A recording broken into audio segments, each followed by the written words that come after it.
Hear me okay? Yes. Yeah. All right.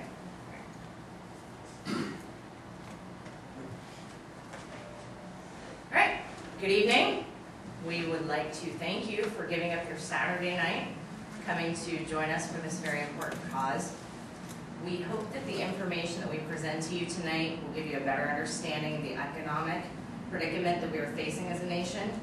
We hope that it moves you to take action to ensure that future generations don't get saddled with the economic situation that we're experiencing today.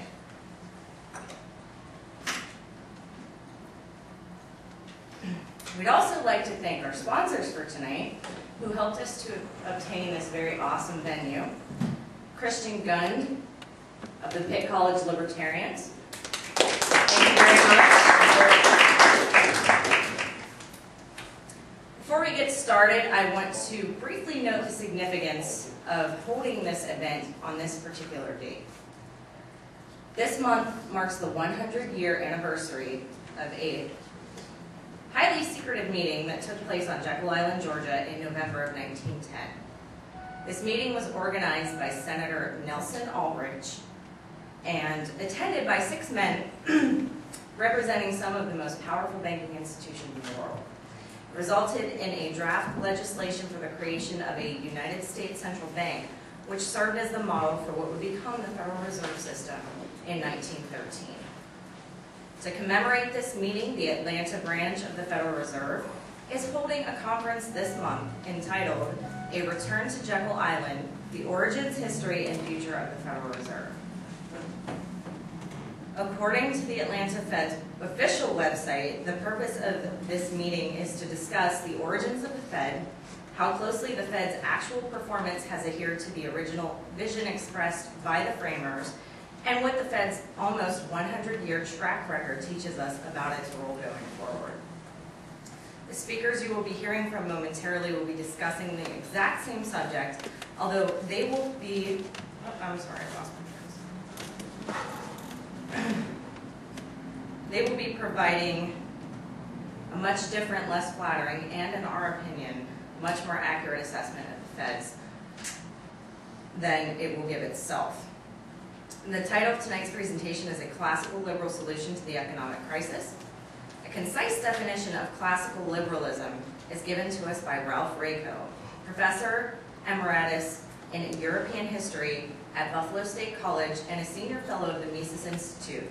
Mr. Raico, who is a specialist on the history of liberty, the liberal tradition in Europe, and the relationship between war and the rise of the state, explains, quote, classical liberalism is the term used to designate the ideology advocating private property, an unhampered market economy, the rule of law, constitutional guarantees of freedom of religion and of the press, and international peace based on free trade.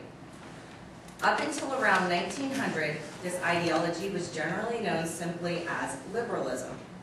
The qualifying word classical is now usually necessary because liberalism has come to be associated with wide-ranging interferences with private property and the market on behalf of egalitarian goals, end quote. Sorry, guys. We are very fortunate this evening. All right, somebody messed up my slide. Since the inception of the Fed, the value of the US dollar has plummeted a whopping 98%. All right, that's what happened.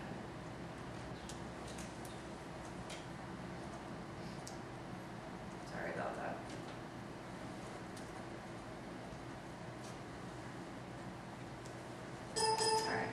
We are very fortunate this evening to have with us 2 speakers who are very well versed on classic liberal economic theory to share their insights on our current economic situation, how we got here, and what we can do moving forward. Since the inception of the Fed, the value of the US dollar has plummeted a whopping 98% and continues to fall. And today, the US national debt is more than $13 trillion, which means that each American man, woman, and child now owes the Federal Reserve $44,589.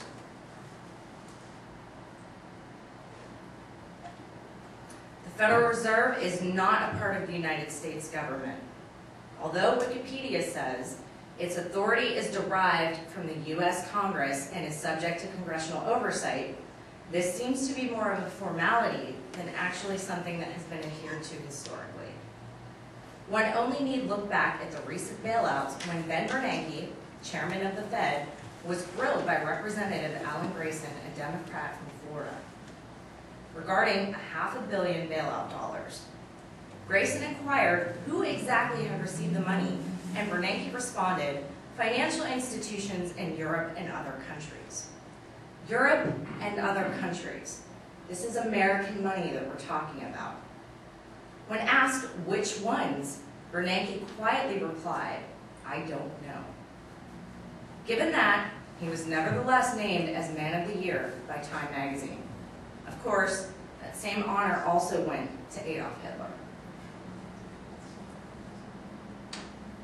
It's time that the American people know what is being done to them, their liberty, and their prosperity.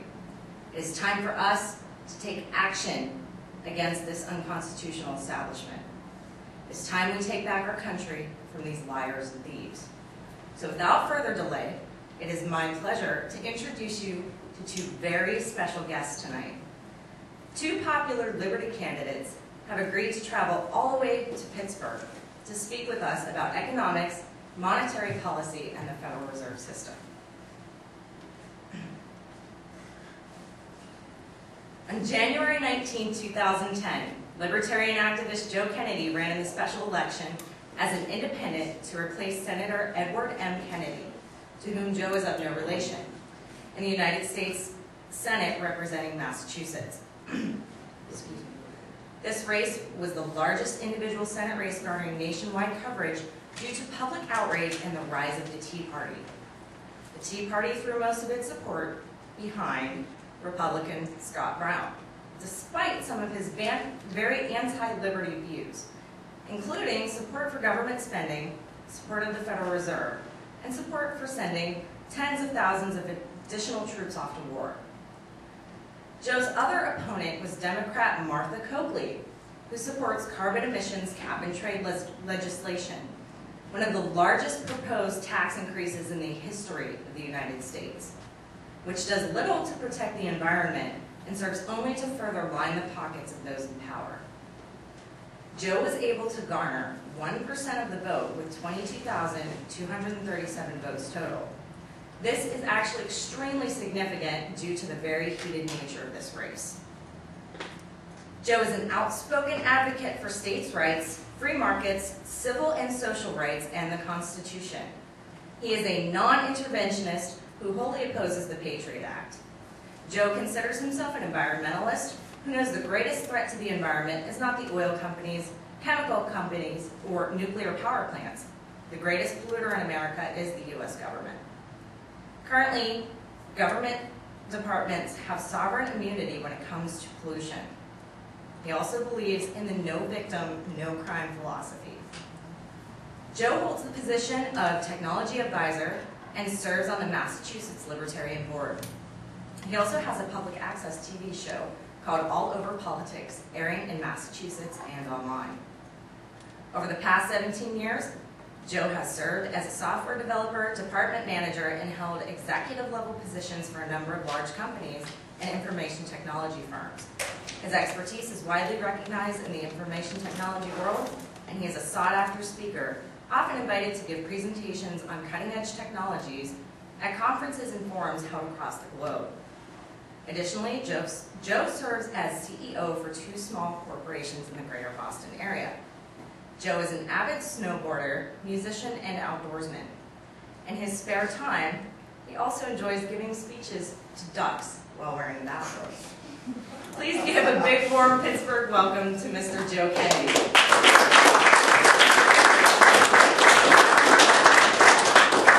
Thanks so much. Let me do a little adjusting. They don't make things height-friendly for people like me. The great thing about Massachusetts is at one point in time we had a guy named Michael Dukakis.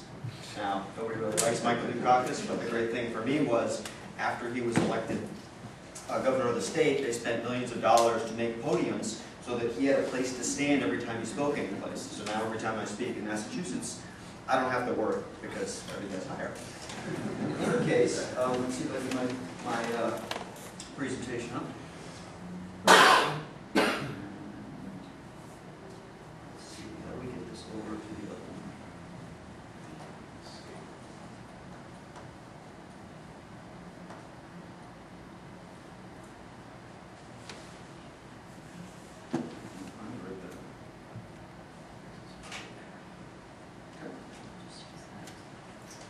All right, so just to get started, this is a very high level. If you're a hardcore libertarian, if you're a person who really understands the Federal Reserve, a lot of this stuff is going to be stuff that you already know. But this is an excellent primer for those of you that aren't aware of exactly what the Federal Reserve does on a day-to-day basis. Later on, Jake will get very detailed into many different types of economic theory.